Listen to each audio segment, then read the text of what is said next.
Right,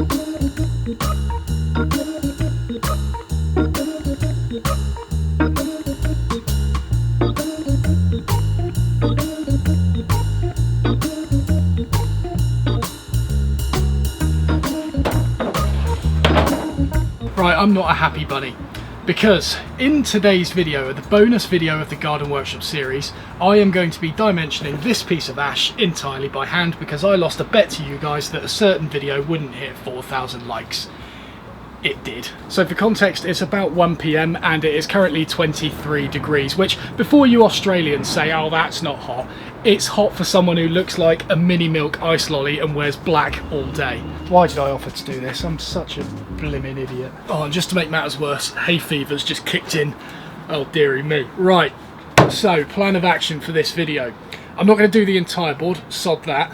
I'm going to basically do a chopping board sized area of this, and if I can flatten that, then that proves that you can flatten a pretty good sized furniture component, I suppose. So that'll involve cutting off a section of this, flattening a face, squaring a side, paralleling, making another side parallel to that initial face, and then thicknessing the opposite side down to a specified dimension. And then as an added bonus, I am going to try and resaw this entire thing down the centre to create two components.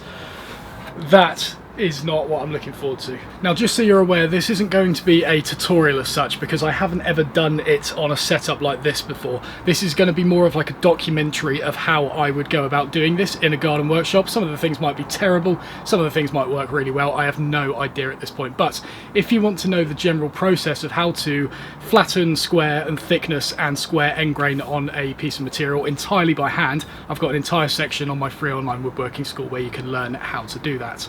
But this is going to be new for me as well. It should be quite interesting.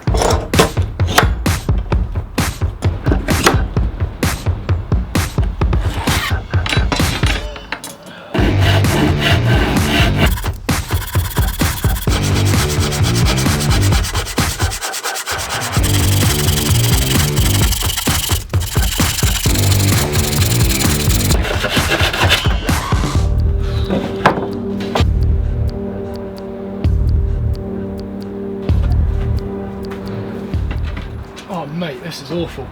It is a very high pollen count today. This is shocking. Right, anyway, I've got a bit of wood here, obviously. It's 500mm long. It is about 250mm wide, and I think that's a fairly respectable size to try and plane on this blimmin' thing. So let's have a look which side is the most stable. That side's shocking. That side is also pretty bad. Which one's going to be? Oh, right, okay. It's going to be interesting. Okay, this side seems to be the most stable, so we're going to start working on this one. A little face edge mark on here. So this is a face side and a face edge mark, which indicates that's going to be my first initial flat face, and this is going to be my first square face, and everything will be referenced off those two faces from here on.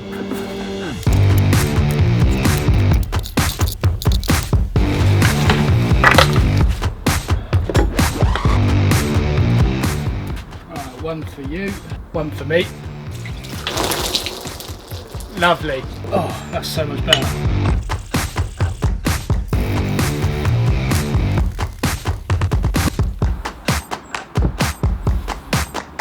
Right, so plane is nice and sharp, and I feel good as new after pouring that water over myself. That was very, very refreshing. So the first obstacle to face with this is work holding. How do we do it without having any clamps obstructing that top surface? And there's a few ways to go about it, to be honest. You could either screw 4 pieces of wood to the workbench surrounding the piece, therefore stopping it from moving around, but that involves screwing directly into the workbench in most cases.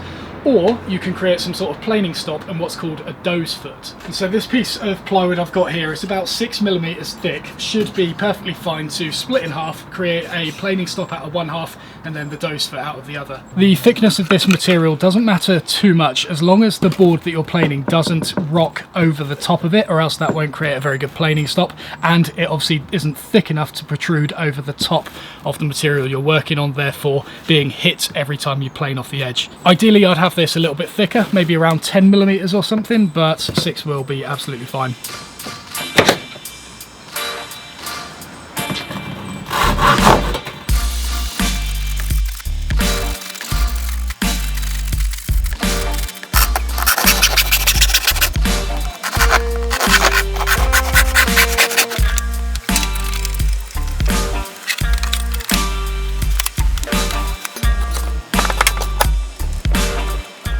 So here you go, this is the doze foot setup, and what this allows you to do is plane either into the planing stop or diagonally like this, and the way this back one rotates allows it to lock in place. It can't go any further that way due to this prong coming in from the end grain. The other nice thing about it is you can take it out at any time because it's not clamped down, put it in like the other way round, and it's still just as firm. I could flip it over if I wanted and it will still fit with a small adjustment of that.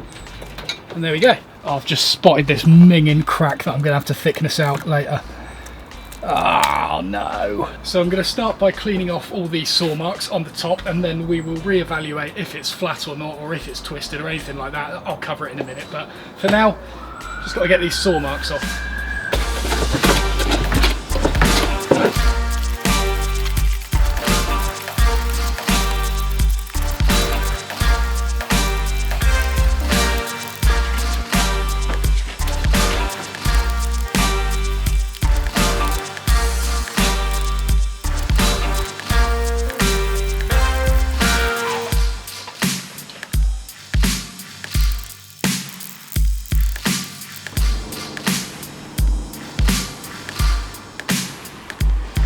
Oh mate, right, let's have a look, see how flat this is.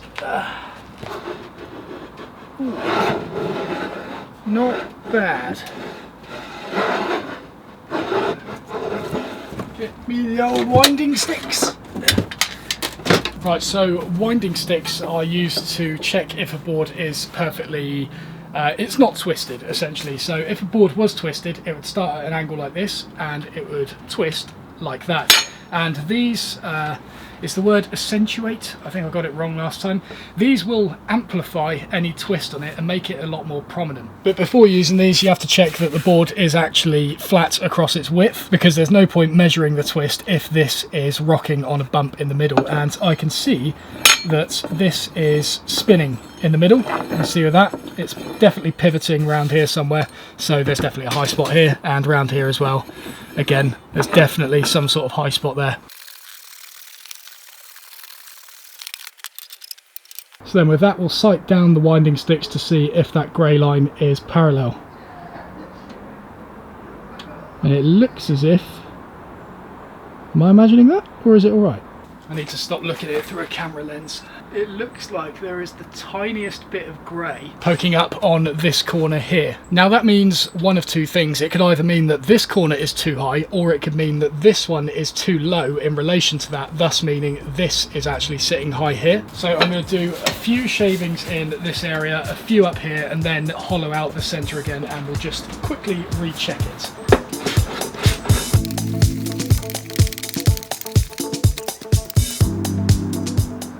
I've overclocked it. So now it is this corner and this corner that's high. So a little bit there.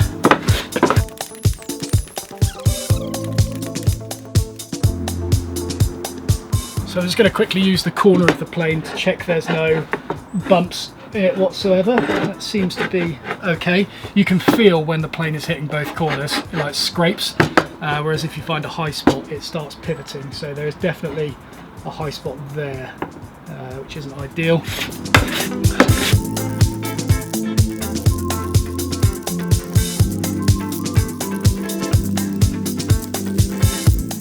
Right, so I've got it flat, so I can feel the plane's like scraping on both edges, which is good. What I would say is it's better to have a dip here in the middle, as you can see by that little beam of light, than it is to have a bump in the middle, because if you've got a bump in the middle, then you're not going to get a true reading from one of your winding sticks. Now this brings up the question, how flat do you actually need to get the material? And this depends entirely on what it's going to be used for. If this was going to be a serving tray, which is actually what I've decided this is going to be at the end of this project, then you don't actually need to get it that flat or parallel. If this was a cabinet side however, and let's say a shelf was coming out the center here, then yeah, you'd probably need to get this entire thing perfectly flat. If there was a dip in this, then you're going to get a gap in the shelf where it joins, and if there's a bump in it, then you're not going to get that gap closed whatsoever. If however there wasn't a shelf going in the middle, but there was some joinery being joined to the top and the bottom like this, then really the only bit you need to get perfectly right is this needs to be parallel in thickness, and it needs to be perfectly in line with the bottom here. What I mean by that is not twisted along its length like that. If there was a small bump or a small dip in the middle, then it won't matter because all the action's happening up here. You won't be able to feel that dip by hand because it will be so shallow. Oh, it's absolutely killer. We haven't even got to the thicknessing part yet.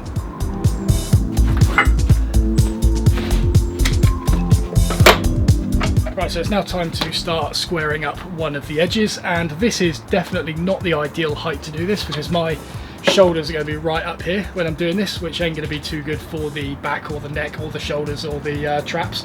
So ideally, if you're doing this, have it a little bit lower, sort of around your hip height would be ideal for something like this, if not a bit lower maybe. But at this stage it's important to be certain that that initial face was completely free of any twist, because if that is twisted, then when you check if this edge is square, that's also going to twist with that edge, and so will the subsequent two other faces as well. So everything's going to be referenced off that first one. That makes sure it's absolutely perfect. And just as a reminder guys, if any of this is being skipped over too fast for you and you're hoping to learn from this, then have a look at the free online woodworking school. There's an entire section on dimensioning material by hand.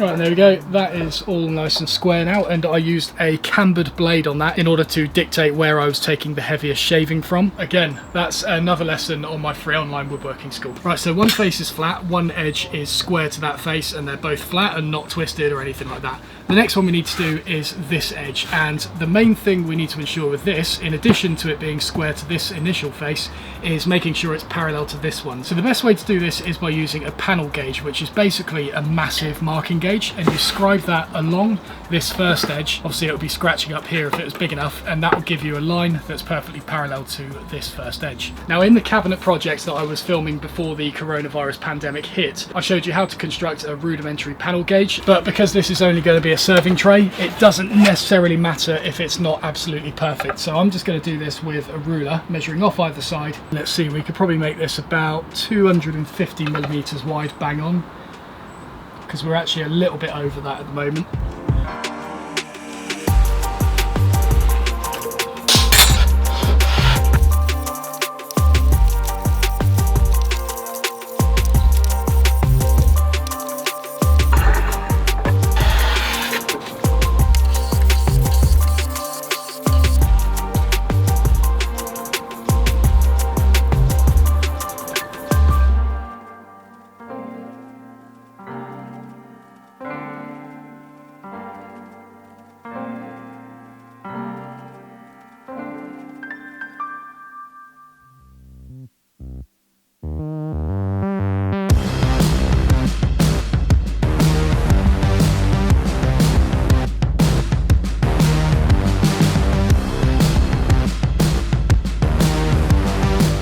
That is not looking too healthy.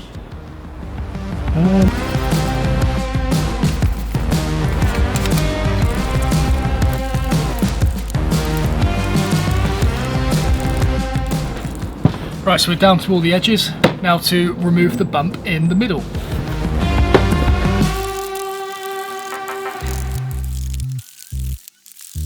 Now this is definitely the best way to traverse boards in order to get them flat. It doesn't give you the best finish, but what you do is you push diagonally like that, but with the plane going across the grain rather than with the grain like that. I start at the back usually.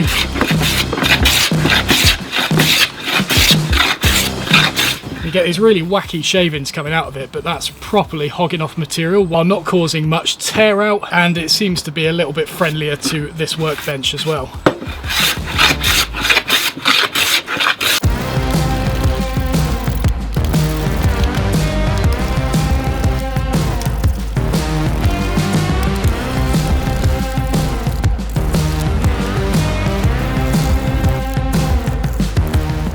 Look at the state of this.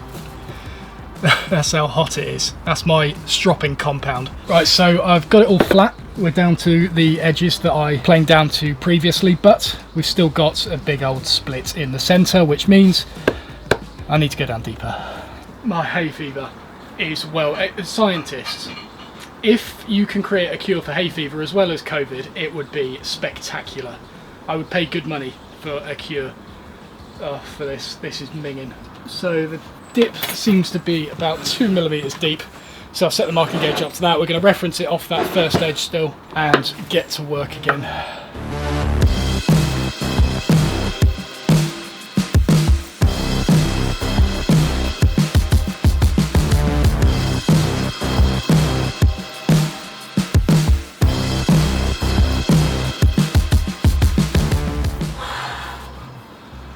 We're there. We are there. Look at this. Shavings. Shavings. Madness. So this is the thickness side, and there's like the tiniest bit of coarse grain here from where that divot was, but that will easily sand out once I buzz over this later. Yeah. Blimey now. So that's going to be it for day one. Don't worry, I'm not ending the video yet. I'm going to do it all in one, but yeah, I need a break. I need a cold shower and some food. I'm knackered.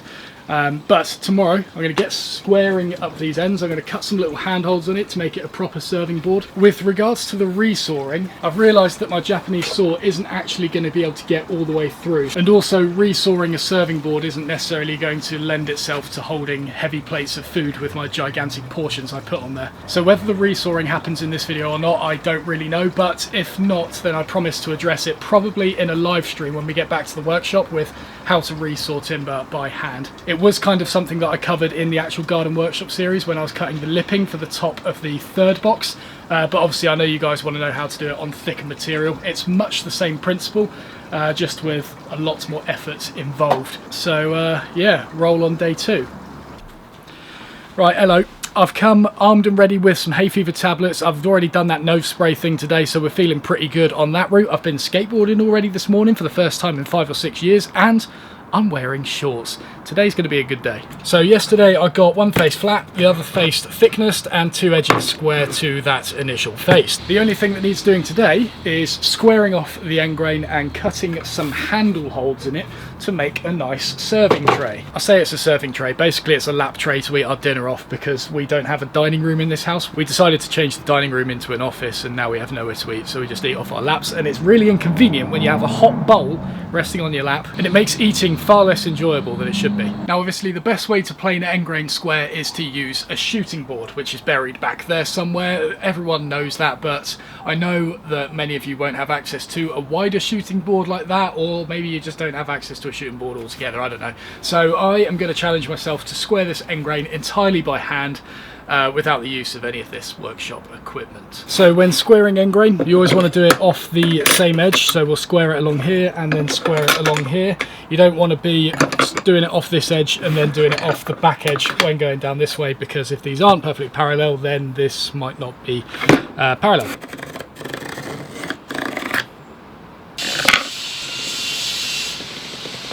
So this first edge was pretty damn square to begin with, so that won't need any trimming.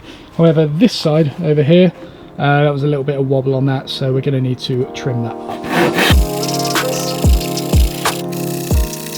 So with this, pretty simple, just work from the outsides to the middle, outside to the middle, and check if it's square all the way through. It helps if you skew the plane while pushing it through, as you get a bit more of a shear cut, and obviously make sure it's sharp.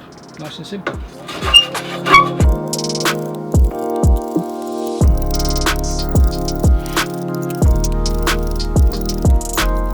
Look at the state of these from yesterday. It is not in a good location for planing.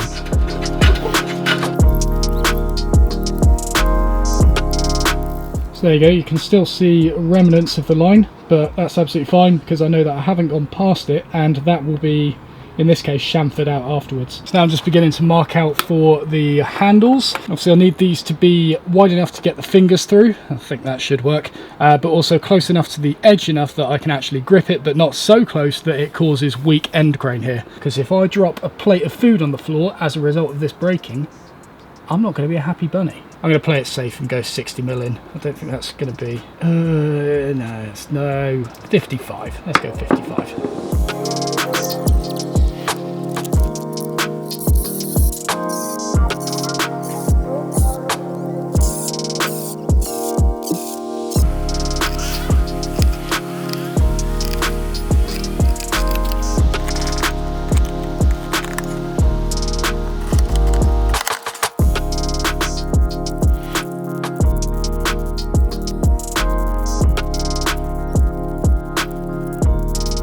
Right, so what you're about to see isn't necessarily that pretty, but what I figured is I've done the part that I promised, which is showing you how to plane, edge and thickness a piece of material. Anything after that's just a bonus, so it doesn't really matter how it goes.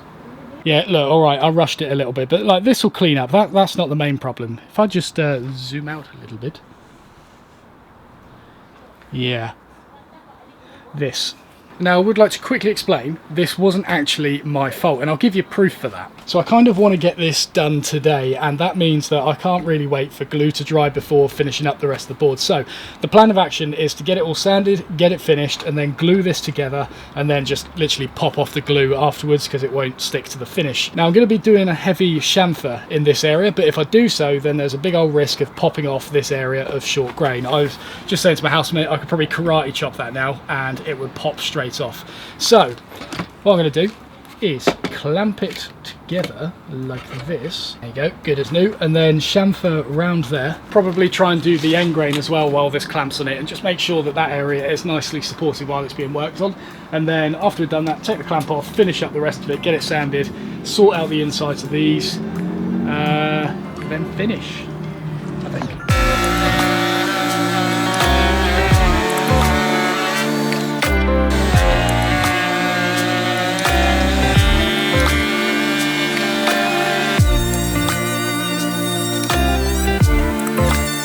So I've just chamfered the end, and I realised that I forgot to say why the board split. Now obviously there is the main split where it went, and then you may also be able to see a little one here and a little one here as well. So this was essentially the end of the board that I cut this piece from. The rest of the board was like all the way up here, and on the end grain of the board, that's where the air is going to escape the quickest, because wood is basically like a series of straws, and it's much harder for the moisture to exit here than it is on the end grain. It gets out far easier down here, and as a result, when that moisture leaves, the board wants to shrink.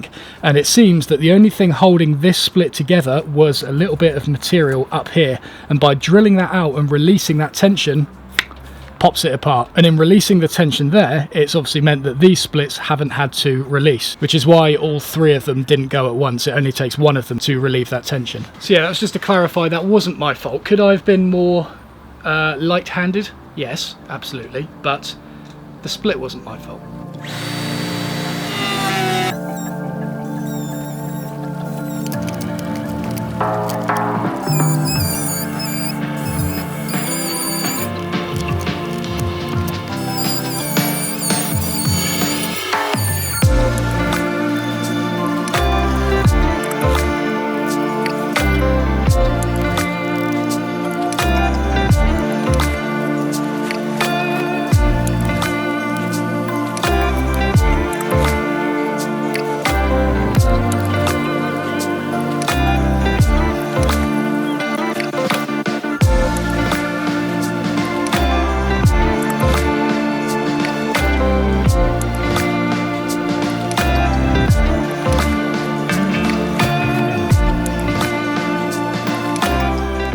Right, so there we go, there is the lap tray complete, and I think there's some important lessons to be learnt from this, and not just about planing material flat and edging and thicknessing it. There's a lesson on the free online Woodworking School to learn how to do that, but what I think the more important lesson here is, do not be so hung up about getting things perfect. I'm pretty good at this woodworking thing by now, and even then I can still be lazy with things. I couldn't be bothered to perfectly drill these out plumb because it's for me. I don't really care if it's perfect or not. Like, I've smoothed it off, it feels pretty good. Does it look good? Absolutely not, but it works absolutely fine, and that's all that matters. You know, what I teach on this channel is quite often over the top. I teach you definitely the safest way to do things, but also the most maybe the most efficient and the most accurate way of doing things, but you don't need to do that half the time, because the main goal of this is not to help you create gap-free joints and perfectly flat surfaces. It's to help you enjoy it. Like, don't stress about things if you can't get them perfect. If it's for you, it doesn't really matter. If you're handing it off to someone else, they're probably not going to notice a lot. Like, I could give this to anyone and they would think it's absolutely lovely. My housemate came out just now and said, "Oh, that's awesome, I really want one." And I was sort of looking at it thinking, split end, sanding jagged areas, but like, people don't really notice. I think the criteria that should be going through your head at the end of each project is, do I like it, yes or no? Hopefully it's the former option, yes, you like it, and could it be improved, or how could it be improved? With this, I know that I could have improved it by simply just putting a little bit more effort into the drilling. Do I know how to do that? Yes. Could I be bothered? No. I'm teaching you the methods to do things the safest and the most effective way, but should you choose to follow them or not, I don't really care. As long as you're enjoying yourself, that's the I forgot I was wearing these. That's the main thing with this. And apart from anything, I've got a nice little memento now to remind me of this first ever garden workshop series. We got a good result at the end of it. Was it perfect? No, absolutely not. But yeah, it's certainly going to be a good constant reminder of the series. So we're going to wrap it up there. Thank you very much for watching, guys. If you enjoyed the video, please don't forget to press the like button, subscribe if you haven't already, and I will see you in the next one.